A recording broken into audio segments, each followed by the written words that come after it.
Friends, ఇవాళ ఎన్టీఆర్ వర్ధంతి సందర్భంగా ఒక పెద్ద రచ్చ జరిగిందనమాట. అది Balakrishna versus junior NTR fans మధ్య జరిగింది. సో ఏంటి ఆ విషయం అనేది ఈ వీడియోలో క్లుప్తంగా చూద్దాం అనమాట. హైదరాబాద్లో ఎన్టీఆర్ ఘాట్ వద్ద ప్రతి ఏటా ఎన్టీఆర్ వర్ధంతి సందర్భంగా అక్కడ కొన్ని వేడుకలు అయితే జరుపుతారనమాట. సో ఆ వేడుకలకు భాగంగా ఆ ఘాట్ చుట్టుపక్కల అంతా కూడా ఎన్టీఆర్ ఫ్యాన్స్ కానివ్వచ్చు, బాలయ్య ఫ్యాన్స్ కానివ్వచ్చు, కట్అవుట్లు అయితే చుట్టుపక్కలంతా పెడతారనమాట. ఎన్టీఆర్కి సంబంధించినవి, హరికృష్ణకు సంబంధించినవి, వేర్రాజ్ కళ్యాణ్ రామ్కి సంబంధించినవి అనమాట.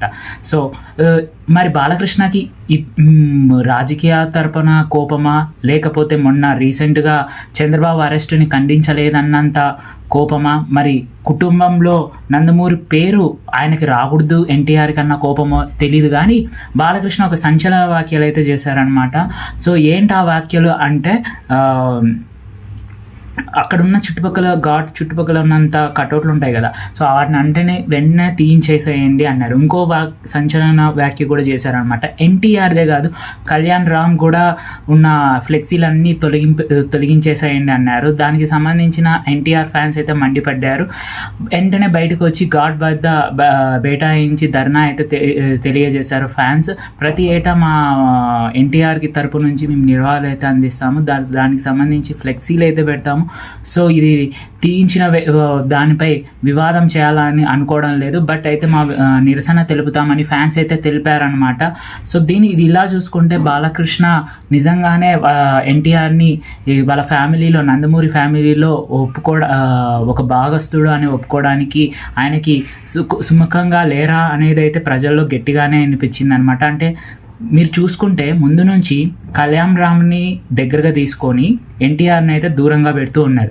తర్వాత టీడీపీ పాలిటిక్స్లో భాగంగా ఆయన అయితే దగ్గర తీసుకొని కొంచెం ప్రచారం అయితే చేయించారు. తర్వాత ఓడిపోయాక మళ్ళీ వెంటనే ఎన్టీఆర్ని అయితే దూరం పెట్టారు. తర్వాత నారా వాళ్ళ ఫ్యామిలీకి చెందిన ఒక అమ్మాయిని అయితే ఎన్టీఆర్ పెళ్లి చేసుకోవడం జరిగింది. అలా నారా వాళ్ళ ఫ్యామిలీకి కూడా ఆయన దగ్గర అయ్యారనమాట. సో ఇది పక్కన పెడితే ఎన్టీఆర్ రీసెంట్ టైమ్స్లో బాలకృష్ణ కానీ చంద్రబాబు నాయుడు ఫ్యామిలీ కానీ దూరం పెడుతూ వచ్చారా అనేది మనకు తెలియడం లేదు. ఎందుకంటే మొన్న 100వ జయంతి సందర్భంగా ఎన్టీఆర్ కాయిన్ అయితే రిలీజ్ చేశారు. సో ఆ కార్యక్రమానికి పురంధేశ్వరి గారు అయితే ఇన్విటేషన్ పంపించారు. సో అప్పుడు కూడా ఎన్టీఆర్ రాలేదు. సో దానికి సంబంధించి కూడా ఎన్టీఆర్ మీద ఫైర్ అయ్యారు చాలామంది. చంద్రబాబు నాయుడు అరెస్ట్ విషయంలో కూడా ఎన్టీఆర్ స్పందించకపోవడంతో, ఎన్టీఆరే కాదు కళ్యాణ్ రామ్ కూడా ఈసారి స్పందించకపోవడంతో ఫ్యాన్స్ అయితే అభిమానులు చాలా స్పందించారనమాట. సో దీనిపై చాలా స్టోరీసే ఉన్నాయనేది అయితే చెప్తుంది. ఎన్టీఆర్కి హరికృష్ణ ఫ్యామిలీకి, బాలకృష్ణ ఫ్యామిలీకి, అదే నందమూరి ఫ్యామిలీకి అయితే సరిపోవడం లేదని, వాళ్ళిద్దరి మధ్య గ్యాప్ వచ్చిందని. ఇదెంత గ్యాప్ ఎందుకంటే హరికృష్ణకి రెండో పెళ్ళి అయితే చేసుకున్నారు, ఒక ముస్లిం అమ్మాయిని. ఆ ముస్లిం అమ్మాయికి పుట్టిన వ్యక్తి ఎన్టీఆర్ అనమాట. సో అలాంటి ఒక బ్యాక్గ్రౌండ్ ఉన్న వ్యక్తులు అంటే బాలకృష్ణ గారికి సరిపోదేమో అన్నట్టు ఆయన అయితే గతంలో ఉన్నారు. బట్ వేరాస్ ఎన్టీఆర్ సక్సెస్ఫుల్ హీరో అయిన తర్వాత కూడా ఆయనని గుర్తించకపోవడం పక్కన పెడితే ఆయనకైతే అడుగడుగున అడ్డంకులు పెడుతున్నారు, ఆయన రానికోకుండా చేశారనేది ఒక పెద్ద విమర్శ సినీ ఇండస్ట్రీలో. బట్ ఎట్టకేలకు మన ఎన్టీఆర్ అయితే ఫైట్ చేసి ఒక మంచి స్థాయిలో అయితే ఈరోజు ఆస్కార్ వేదిక పైన కనపడే స్థాయికి మన ఎన్టీఆర్ అయితే ఎదిగారనమాట. ఏదైనా కుటుంబంలో భిన్న అభిప్రాయాలు ఉండొచ్చు, ఏమైనా ఉండొచ్చు, కానీ రాజకీయ ఫ్యామిలీలలో అభిప్రాయాలు వస్తే మాత్రం ఒక సంచలనంగా మారుతుందన్నమాట.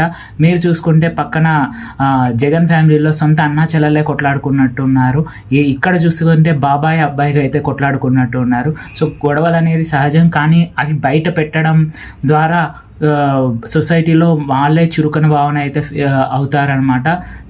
సిమిలర్ టు చిరంజీవి ఫ్యామిలీలో కూడా అంతే. పవన్ కళ్యాణ్ కొన్నిసార్లు చిరంజీవిని పక్కన పెడుతూ ఉంటారు. సో ఆయన మీద కూడా విమర్శలు వస్తూ ఉంటాయి. ఇవి ఎప్పుడు ఏం జరిగినా కూడా వాళ్ళ మీద ఫోకస్ ఉండటంతో ఈ న్యూస్ అయితే బాగా వైరల్ అవుతుందన్నమాట. ఇది ఇవాల్టి వీడియో.